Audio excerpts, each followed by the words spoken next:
Hi everyone, welcome back to my YouTube channel. ಎಲ್ಲ ಹೇಗಿದ್ದೀರಾ? I hope ಎಲ್ಲ ಚೆನ್ನಾಗಿದ್ದೀರಾ ಅಂತ ಅಂದ್ಕೊಳ್ತೀನಿ. ನಾನು ನನ್ನ ತಂಗಿ ಬಂಡೆ ಮಕ್ಕಳಮ್ಮ ದೇವಸ್ಥಾನಕ್ಕೆ ಹೋಗ್ತಾ ಇದ್ದೀವಿ. ಹಾಗೆ ಅಲ್ಲಿಂದ ಅವ್ರ ಮನೆಯಿಂದ ನಮ್ಮ ಅಕ್ಕ ಡೈರೆಕ್ಟ್ ದೇವಸ್ಥಾನ ಹತ್ರನೇ ಬರ್ತಾಳೆ. ನಾನು ನನ್ನ ತಂಗಿ ಬಸ್ಸಲ್ಲಿ ಹೋಗ್ತಾ ಇದ್ದೀವಿ. ಸಿದ್ದರಾಮಯ್ಯ ಫ್ರೀ ಬಸ್ ಕೊಟ್ಟಿರೋದ್ರಿಂದ ಯೂಸ್ ಮಾಡ್ಕೋಬೇಕು ಅಂತ. ಸಾಗರ್ ಅವ್ರ ಜೊತೆ ಬಸ್ ಸ್ಟಾಪ್ ತನಕ ಬೀಳಿಸ್ಕೊಂಡು ಹಾಗೆ ಬಸ್ಸಲ್ಲಿ ಹೋದ್ವಿ. ಲಾಲ್ಬಾಗ್ ಹೋಗಿ ಲಾಲ್ಬಾಗಿಂದ ಇನ್ನೊಂದು ಬಸ್ಸಲ್ಲಿ ಹೋಗ್ಬೇಕಿತ್ತು. ಲಾಲ್ಬಾಗಿಂದ 3 ಕಿಲೋಮೀಟರ್ಸ್ ಅಷ್ಟೇ ದೇವಸ್ಥಾನದ ಹತ್ರಕ್ಕೆ.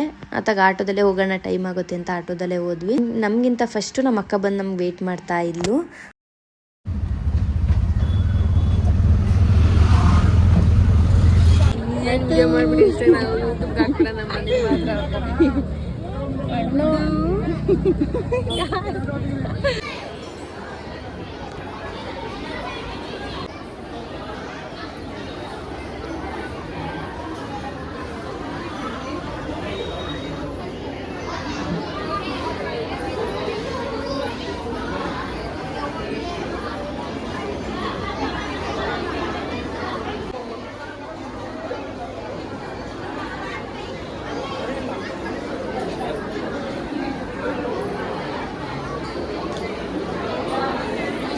ಶುಕ್ರವಾರ ಆಗಿದ್ದರಿಂದ ತುಂಬ ರಶ್ ಇತ್ತು ದೇವಸ್ಥಾನದಲ್ಲಿ.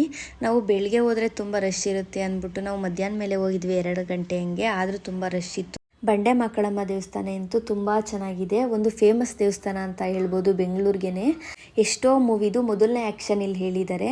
ಹಾಗೆ ದೇವಸ್ಥಾನದ ವಿಶೇಷ ಏನಂತ ಅಂದರೆ, ದೇವಿದು ಪಾದ ಮುಟ್ಟಾಗ ನಮಗೆ ದೇವಿ ಮೇಲೆ ಅಭಿಷೇಕ ಮಾಡಿರುವಂತಹ ತೀರ್ಥನ ನಮ್ಮ ತಲೆ ಮೇಲೆ ಹಾಕ್ತಾರೆ.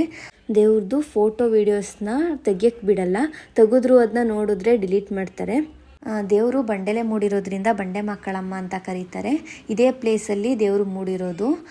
ನೀವು ನೋಡ್ತಿರ್ಬೋದು, ದೇವಸ್ಥಾನ ಅಂತೂ ತುಂಬ ಚೆನ್ನಾಗಿದೆ. ಹಾಗೆ ಈ ಮರಕ್ಕೆ ತೊಟ್ಲೂ ಸಹ ಕಟ್ಬೋದು ಮಕ್ಕಳಿಲ್ಲ ಅಂದವರು. ಹಾಗೆ ನಮ್ಗೆ ಏನಾದ್ರು ಕಷ್ಟ ಇದ್ರೆ ನಾವು ಬೀಗ ಮತ್ತು ಬೇಗದ ಕೀನೂ ಹಾಕ್ಬೋದು. ನೋಡ್ತಾ ಇರ್ಬೋದು ಇಲ್ಲೆಲ್ಲ ಫುಲ್ ಎಷ್ಟು ಬೀಗದ ಕೀಗಳು ಹಾಕಿದ್ದಾರೆ ಅಂತ. ಹಾಗೆ ದೇವಸ್ಥಾನದಲ್ಲೇ ಪಿಂಗಾಣಿ ಜಾರ್ಗಳ ತಗೊಂಡ್ವಿ. ನಾನು ನಮ್ಮ ಅಕ್ಕ ಸೇಮ್ ಇಬ್ಬರು ಒಂದೇ ತಂದು. ಬಾಯ್ ಮಗ್ನು, ಬಾಯ್. ಚಿಕ್ಕಿ ಒಯ್ತಾಳೆ, ಬಾಯ್ ಮಾಡು. ಬಾಯ್. ಹಾಗೆ ನಮ್ಮ ಅಕ್ಕ ಅವ್ರ ಮನೆಗೆ ಹೋದ್ಲು, ನಾನು ನನ್ನ ತಂಗಿ ನಮ್ಮ ಮನೆಗೆ ಬಂದ್ವಿ. ವ್ಲಾಗ್ ನಿಮ್ಗೆ ಇಷ್ಟ ಆಗಿದೆ ಅಂತ ಅಂದ್ಕೊಳ್ತೀನಿ. ಇಷ್ಟ ಆದರೆ ಪ್ಲೀಸ್ ಲೈಕ್ ಮಾಡಿ, ಶೇರ್ ಮಾಡಿ, ಸಬ್ಸ್ಕ್ರೈಬ್ ಮಾಡಿ. ಇನ್ನು ಯಾರ್ಯಾರು ನನ್ನ ಅಕೌಂಟ್ಗೆ ಸಬ್ಸ್ಕ್ರೈಬ್ ಆಗಿಲ್ಲ ಬೇಗ ಬೇಗ ಸಬ್ಸ್ಕ್ರೈಬ್ ಆಗಿ. Thank you watching my channel.